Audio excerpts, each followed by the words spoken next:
কুসুমের সামনে divorce paper দিতেই ইন্দ্রাণীর হাত থেকে ডিভোর্স পেপার কেড়ে নিয়ে পুড়িয়ে দিল রাজ।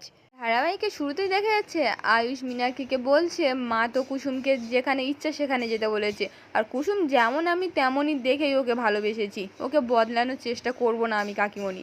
মীনাক্ষী তো তখন নাটক করে ইন্দ্রাণীকে বলছে, দেখলে তো দিদি, আমি আয়ুষের সম্মানের কথা ভেবে বললাম আর ও আমাকে উল্টে এতগুলো কথা শোনালো।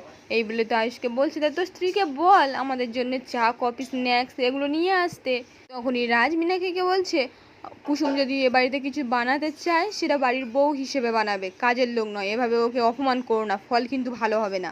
ইন্দ্রাণী তখন সকলকে বলছে, আমি সকলকে উদ্দেশ্য করে বলছি, এই যে আমার স্টাফেরা, এদেরকেও আমি এই অনুষ্ঠানে সামিল করেছি। আমরা প্রত্যেকে তোমাদের কাছে কৃতজ্ঞ। আমি এটা বিশ্বাস করি যে তোমরা সবাই আছো বলে আমরা সবাই ঠিক আছি। এই বলে তো ড্রাইভার, মালি, এমনকি বাড়ির প্রত্যেক কাজের লোককে প্রশংসা করে। মীনাক্ষী তখন মনে মনে বলছে, আজকের কি বিশ্ব কাজের লোক দিবস? হঠাৎ করে দিদি এরকম প্রত্যেকটা কাজের লোককে প্রশংসায় বন্যায় ভরিয়ে দিচ্ছে। এই করে করে তো ওই মূর্খ কাজের লোকগুলোকে দিদি মাথায় তুলেছে। ওই আর একজন কুসুম, তাকে তো একেবারে লাই দিয়ে দিয়ে বাড়ির বউ হওয়ার টিকিটই দিয়ে দিয়েছে। তবে কিন্তু একটা কাজের কাজ হয়েছে, এই প্রশংসার বন্যার মধ্যে কিন্তু কুসুমের দিকে একবার তাকিয়ে বলেনি। ব্যাপারটা একদম জমে গেছে, ঠিক আছে, এই বলে তো মনে মনে খুব আনন্দ করে। তখন তো ইন্দ্রাণী সকলকে বলছে, তোমরা প্রত্যেকটা বছরের প্রত্যেকটা দিন আমাদের জন্য করে গেছে, আমি মন থেকে কৃতজ্ঞ তোমাদের কাছে। তখন তো সকল স্টাফরা ইন্দ্রাণীকে প্রণাম জানায়। ইন্দ্রাণী তখন নিজের জায়গায় গিয়ে বসে পড়ে। কুসুম তখন মনে মনে বলছে, দেবীমা আমার কথা রেখে এত সুন্দর একটা দিন আমাকে উপহার দিচ্ছে। আমার চলে যাওয়ার আগে এই দিনটা আমার স্মৃতি হিসেবে সারা জীবন উজ্জ্বল হয়ে থাকবে। এবার এই স্মৃতি নিয়েই আমার বাকি জীবনটা বাঁচতে হবে। দেবী মায়ের কথা রেখে নিঃশর্তে চলে যেতে হবে আমায়। তখনই ঈশান সকলকে বলছে, বাকি কথা পরে হোক, ভাইদা আর জাদুকরের ফেরার আনন্দে আমরা সেলিব্রেশনটা স্টার্ট করি। অনুশ্রী তখন ঈশানকে বলছে, আরে সেলিব্রেশনটা কি হবে সেটা তো বলো। ঈশান তখন বলছে, আমি তো বলতেই ভুলে গেছি, আমি আর অনুশ্রী মিলে একটা খেলার আয়োজন করেছি, তারপর তো খাওয়া দাওয়া আনন্দ ফুর্তি সব কিছুই আছে। মীনাক্ষী তখন বলছে, এই শোন, তোরা ওই হাডুডু কাবাডি কি সব খেলিস না, আমি কিন্তু খেলতে পারবো না বাবা, আমার দামি শাড়ি নষ্ট হয়ে যাবে। সিদ্ধার্থ তখন মীনাক্ষীকে বলছে, আচ্ছা তুমি কি সোজাভাবে কিছু বলতে পারো না? এই বলে তো ঈশানকে বলছে, আর জানিস তো, আরে ওর কোনো দোষই নেই, কারণ ওর বিয়ারিংটাই উল্টো। তখনই তো অনুশ্রী অনেকগুলো চিরকুট নিয়ে চলে আসে। রাজ তখন বলছে, এগুলো আবার কি? অনুশ্রী তখন সকলকে বলছে, এই কাঁচের বোলটার মধ্যে দুটো করে নামের চিরকুট আছে, সকলকে তুলতে হবে, তার উপরে লেখা থাকবে হয় ট্রুন না হলে ট্রেল। আয়ুষ তখন বলছে, কিন্তু এই খেলাটা তো বোতল ঘুরিয়ে হয়, এইটুকুই তো আমি জানি। অনুশ্রী তখন বলছে, হ্যাঁ এটা একটু অন্য রকমের ট্রুন আর ট্রেল। ঈশান তখন বলছে, হ্যাঁ যা ডিয়ার পড়বে তাকে কিছু একটা করতে হবে, আর যা ট্রুথ পড়বে তাকে কিন্তু সত্যিটা, গোপন সত্যিটা বলতে হবে। কি সবাই তৈরি তো? রাজ তখন বলছে, হ্যাঁ সবাই তৈরি, খেলাটা শুরু হোক। সিদ্ধার্থ তখন রাজকে বলছে, তা কাকে দিয়ে খেলাটা শুরু হবে দাদা? রাজ তখন বলছে, বাড়ির বয়োজ্যেষ্ঠরা তো খেলেনি, তাই বাড়ির সব থেকে ছোট লোককে দিয়ে শুরু হবে। ইন্দ্রাণী তখন অনুশ্রীকে বলছে, রাজ ঠিকই বলেছে, তুমি আগে তোলো। অনিশ্চিত তখন একটা চিরকুট তোলে। ঈশান তখন অনুশ্রীকে বলছে, কি ডিয়ার পড়েছে তো? কুসুম তখন ঈশানকে বলছে, তা কি করতে হবে অনুশ্রীকে? ঈশান তখন চিরকুটের লেখাটা পড়ে বলছে, অনুশ্রীকে করতে হবে নিজের স্বামীকে প্রপোজ করতে হবে। অনুশ্রী তো তখন সকলের সামনে ঈশানকে প্রপোজ করে, ঈশানও অ্যাকসেপ্ট করে নেয়, তারপর দুজনে বসে পড়ে। রাজ তখন বলছে, বাবা আমি আগে তুলি, আমারও যদি ইন্দ্রাণীকে প্রপোজ করতে বলে আমি এক মুহূর্ত কিন্তু দ্বিধা করব না। এই বলে তো চিরকুটটা তুলে বলছে, তোদের লেখা আছে একটা ইন্দ্রাণীকে উদ্দেশ্য করে কবিতা বলতে হবে। আয়ুষ তখন রাজকে বলছে, বাবা তাহলে মার উদ্দেশ্য করে একটা রোমান্টিক কবিতা বলেই দাও। রাজ তো তখন ইন্দ্রাণীর সামনে দাঁড়িয়ে একটা রোমান্টিক কবিতা শোনায়। তখন তো সকলে হাততালি দেয়, রাজও গিয়ে বসে পড়ে। মীনাক্ষী তখন বলছে, বাবা আমি এবারে তুলি। এই বলে তো একটা চিরকুট তুলে বলছে, ও দিদি এতে লেখা আছে আমি সামনের মাসে একটা অনেক বড় গিফট পাবো, যদি আমি পরের 1 মাস যদি কোনো অনলাইন শপিং না করি। আয়ুষ তখন মীনাক্ষীকে বলছে, কাকিমণি এটা কিন্তু দারুণ অফার, তুমি সোনার জিনিসও পেতে পারো, হীরের জিনিসও পেতে পারো, তার জন্য না হয় 1 মাস অনলাইন শপিং নাই বা করলে। মীনাক্ষী তখন বলছে, ঠিক আছে আমি 1 মাস কোনো অনলাইন শপিং করবো না, ব্যাস। এই বলে তো বসে পড়ে। আয়ুষ তখন ইন্দ্রাণীকে বলছে, মা এবার তুমি চিরকুট তোলো।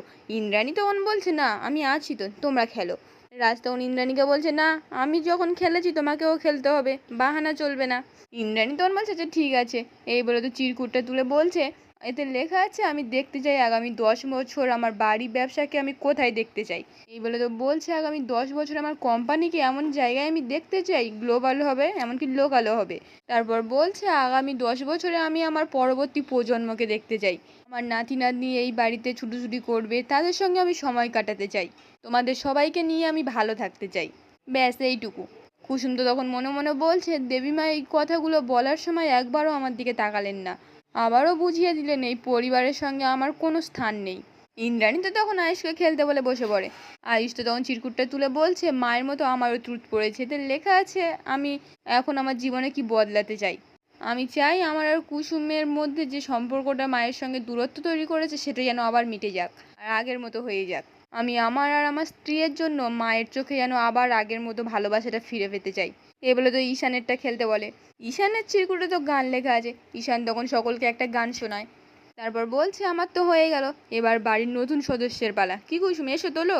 কুসুম তো তখন না বলে, তারপর ইন্দ্রাণীর দিকে তাকায়। ইন্দ্রাণী তো তখন কুসুমকে বলছে চিরকুটটা তোলো কুসুম।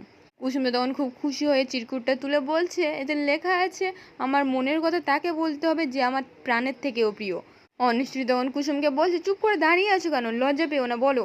কুসুম তো তখন ইন্দ্রাণীর পায়ের সামনে হাঁটু গেড়ে বসে বলছে আমার প্রাণের থেকে প্রিয় আমার কাছে আমার দেবীমা। এই বলে তো কাঁদতে কাঁদতে বলছে আমি অনেক ছোটবেলায় মাকে হারিয়েছি, যখন মায়ের কথা মনে পড়ে আপনার মুখটা ভেসে ওঠে দেবীমা।